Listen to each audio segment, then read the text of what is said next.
Tarim के बदन में इतनी जोर का दर्द हो रहा था। वो 5 दिनों से अस्पताल में था। उसका जी कर रहा था कि वह चीखे, पर वह चिल्लाता कैसे? वह था भारतीय सेना का फौजी अफसर। अगर वह चिल्लाएगा तो उसकी शान घट जाती। आखिर वो एक भारतीय जवान है। तारिम की आंखों के सामने उसकी पूरी जिंदगी धीरे धीरे खुलने लगी। उसे अपना बचपन याद आने लगा। उसके 7वें जन्मदिन पर उसे फौजी वर्दी भेंट में मिली थी, जिसे पहनकर वह मार्च करता था और सेना में अफसर बनने के सपने देखता था। पापा, मैं बड़ा होकर फौज में भर्ती होऊंगा। जब वह ऐसा कहता तो उसके पापा अपने बेटे की इस मासूमियत पर मुस्कुराते, लेकिन कहते कुछ नहीं थे।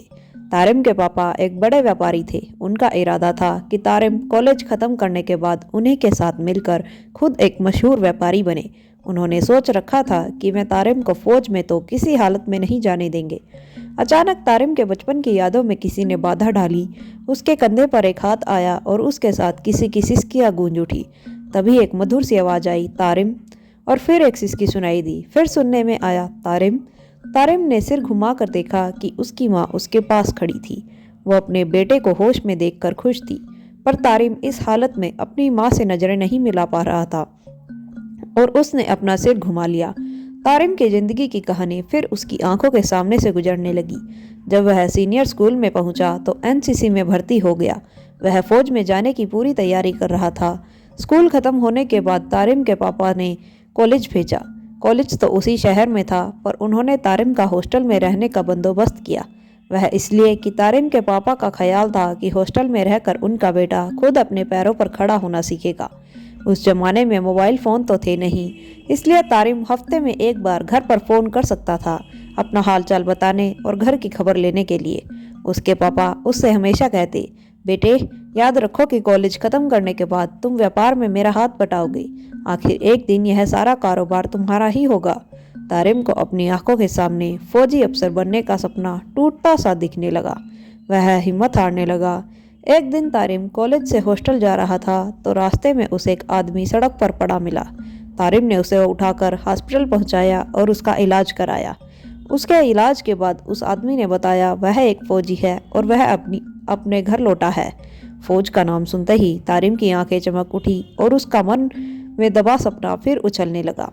तारिम ने उससे फौज के बारे में पूछा तो उसने कहा, दोस्त, मौत तो सभी को आनी है, पर अगर हमारी जान देश के काम आए तो इससे ज़्यादा गर्व की बात और क्या हो सकती है। तारिम यह सुनकर हैरान हो गया। उसने सोचा कि अगर एक दिन मरना ही है तो क्या फ़र्क पड़ेगा कि वह अपने मन की मुराद पूरी कर फौजी अफसर की तनख्वाह कमाए, बजाय कि अपने पिता के साथ करोड़ों रुपए का मालिक बने।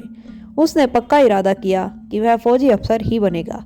तारिम जानता था कि उसके पापा उसे कभी अपनी रजामंदी से फौज में जाने नहीं देंगे। काफी सोच विचार के बाद तारिम ने अपने पिता को राजी कराने के लिए एक तरकीब निकाली।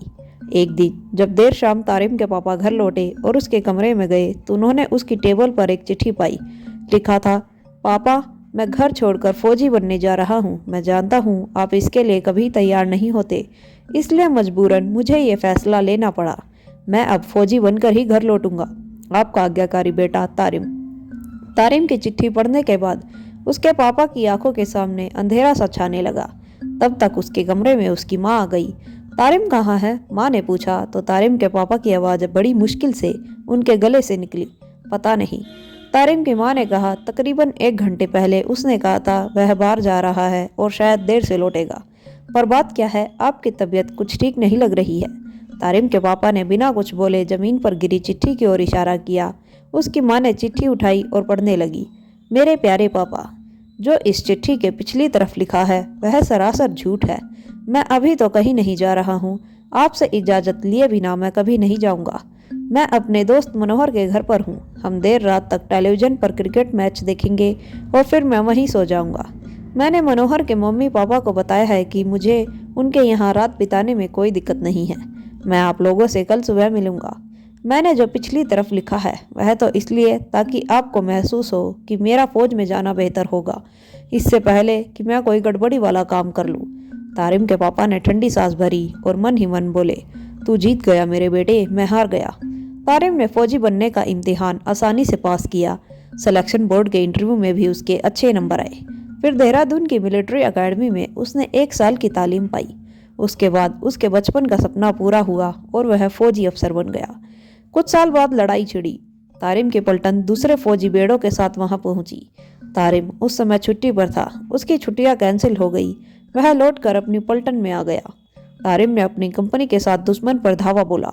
तारिम अपने सिपाहियों के आगे था। दुश्मन ने अपनी मशीन गन चलानी शुरू की। तारिम को कई गोलियां लगी और वह गिर गया। फिर वही सिसकियों वाली आवाज तारिम के कानों में गूंज उठी। तारिम, बेटा उठो। तुमने मुझसे वादा किया था, तुम मुझे छोड़कर नहीं जाओगे। हिम्मत करो बेटे, तुम्हें लड़ना है अपने देश के लिए। इतना कहकर तारिम की माँ डॉक्टर को बुलाने गई। डॉक्टर ने तारिम के शरीर की पूरी जांच पड़ताल की। उसके पास ही तारिम के कमांडिंग अफसर खड़े थे, जिनके चेहरे पर भारी आशंका छाई हुई थी। मुबारक हो सर, डॉक्टर ने उनको संबोधित करके कहा। आपके मेजर को 4 गोलियां लगी हैं, पर कोई भी जानलेवा नहीं है। खून काफ़ी बह चुका है, पर मैं जिंदा है। आपके ये अफसर बड़े मजबूत हैं। मैं इन्हें जल्द ही वापस बॉर्डर पर पहुंचा दूंगा। मुझे पक्का यकीन है कि वह चंद हफ्तों में ये बिल्कुल ठीक हो जाएंगे। मुझे भी यही लग रहा है, तारिम के कमांडिंग अफसर ने जवाब दिया। डॉक्टर की ये बातें सुन तारिम की माँ की आंखें छलक उठी। तारिम भी अब अपनी माँ से नजरें मिला पा रहा था और अपनी माँ को देखकर उसकी आंखें भी नम हो गई थी।